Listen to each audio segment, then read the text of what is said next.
for hash rate as long as people are using these cryptocurrencies like Bitcoin. Now that you want to put a value on hash rate, and people go to hashrateindex.com, they'll get a very clear picture on what hash rate costs and what's the value of hash rate today and how valuable such a digital financial instrument or such a commodity could look like.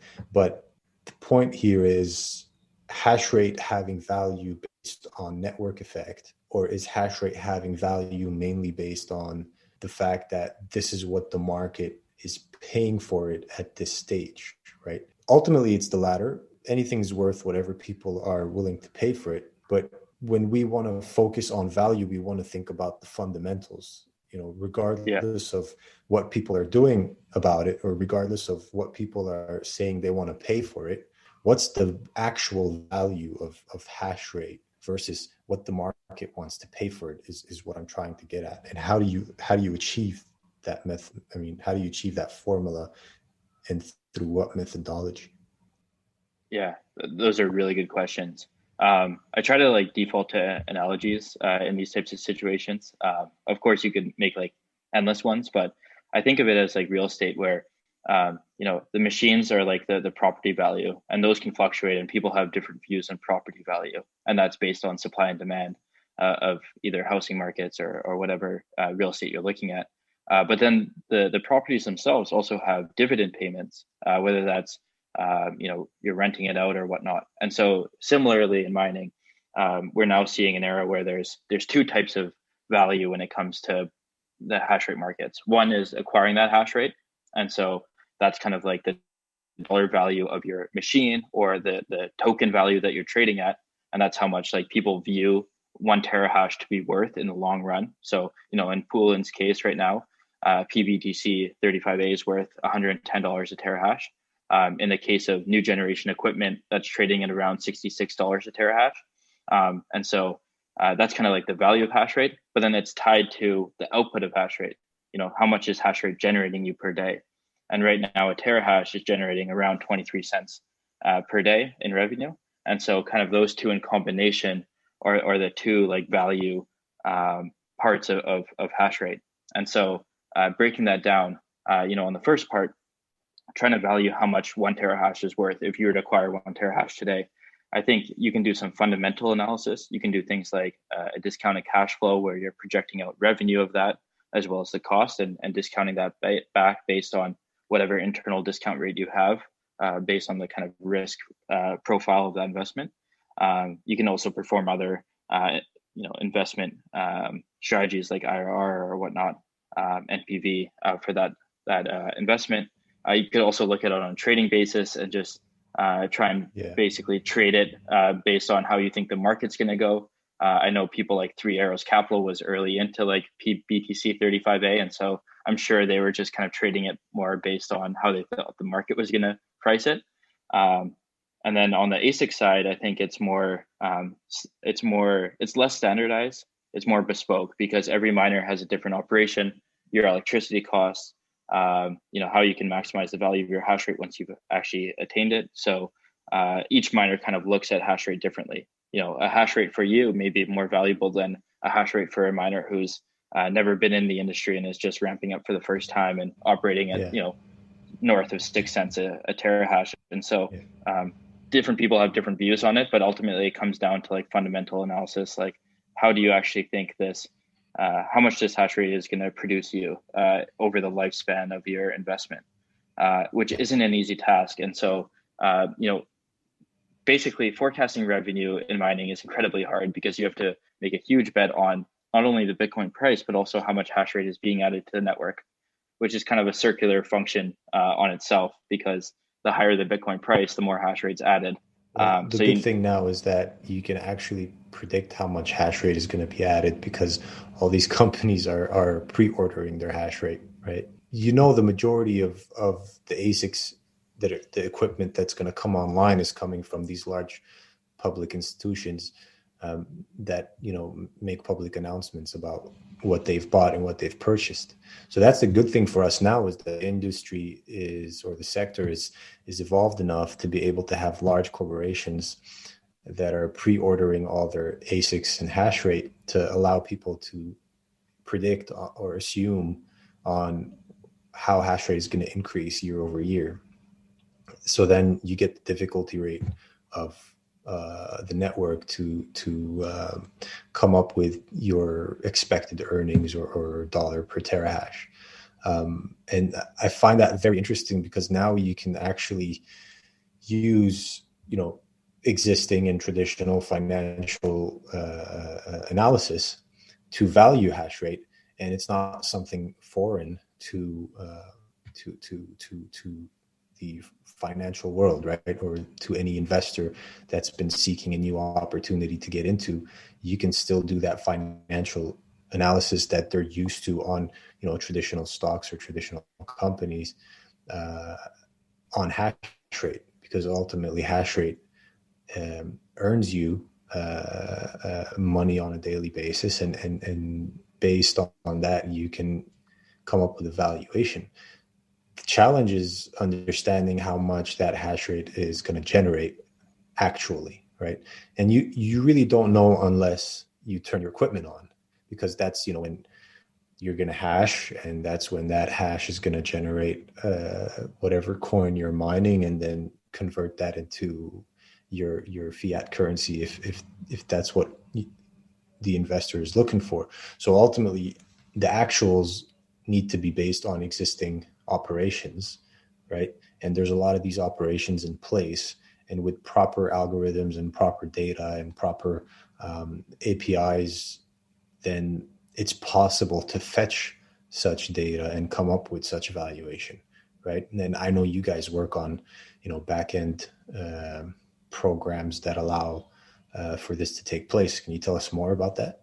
Yeah, and you hit the nail on the head, which is like your operating costs you can predict them into the future because they're set. Kind of the only two variables if you're a Bitcoin denominated miner are network difficulty and transaction fees. And then if you're a USD denominated or fiat denominated miner, then Bitcoin price. But everything else, like over the investment horizon, you should be able to get good transparency on. And like you said, like network difficulty is starting to become more transparent with miners announcing their orders. Where we want to get is the democratization of mining, allowing individuals to actually mine with limited budget. And that's where hash rate tokens come in. That's where cloud mining comes in, and ultimately co-location spaces for as little as one miner, right? And these are all the types of services that are actually coming to market. And there is going to be a influx of investment into mining from individuals, from retail investors that are just looking to buy one miner, right? Or buy a few hash rate to generate a few $100s a month, and to look at it as a savings account for the next 10 to 15 or 20 years.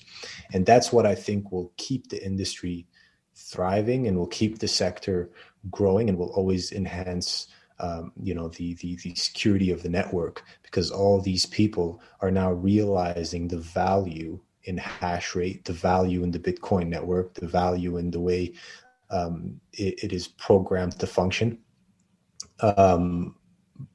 For the people, and maybe by the people, because no one knows who's behind it. But I think that is very interesting, and I applaud you for your work. But on a final note, what I wanted to ask was, where do you think, based on what I just said, where do you think this is going in the next, let's just assume for 2021, for the next few quarters, where do you think this mining sector is going? Yeah, I think that 2021 is going to be a really exciting year across a lot of verticals of mining, but specifically kind of the financialization angle. So I think, this year miners are going to start dipping their toes in some of these products and start utilizing them, whether it's on the token side or broker contract side. And, to your point earlier too, on what we're building in the space, I think, we wanted to build HashrateIndex.com as like a tool for miners to start thinking about their hash rate in a more sophisticated way. But at the end of the day, all that is a tool. Miners need to go then use that tool as a way to leverage it and build their own frameworks for how they think about it in their own strategies. And so I think resources like hashrateindex.com and other resources too are going to provide miners that ability to start thinking through their operations and the data necessary to go through it. But I don't think we'll see kind of rapid financialization yet in 2021. I think it's still going to be kind of a groundwork year where people are gaining knowledge. It's requiring time to educate people on all the different areas of mining and how you can leverage these types of tools to better your investment. But I think it's going to set the stage perfectly for a rapid adoption of these products in 2022, 2023, when better products are out in the market and miners kind of wrap their head around how to utilize them best. And so I'm really excited to see that come forth. I think it's going to improve the overall industry. It's going to make miners more long-term. It's going to secure the network better. And, ultimately it's going to also bring a lot of hash rate to the Western world where a lot of these tools are utilized. So I think overall it's a great thing. And, at Luxor and Hashrate Index, like we're really excited to help support it in any way we can and help bring across the, democratization of hash rate, like you said, and help everyone get involved from the buy side, whether it's, buying hash rate tokens, contracts, derivatives, mining stocks, etc. I think there's a lot of ways that people can get involved in mining beyond just plugging in machines. And so this whole ecosystem will kind of develop together from the miner front and also the buyer of hash rate front.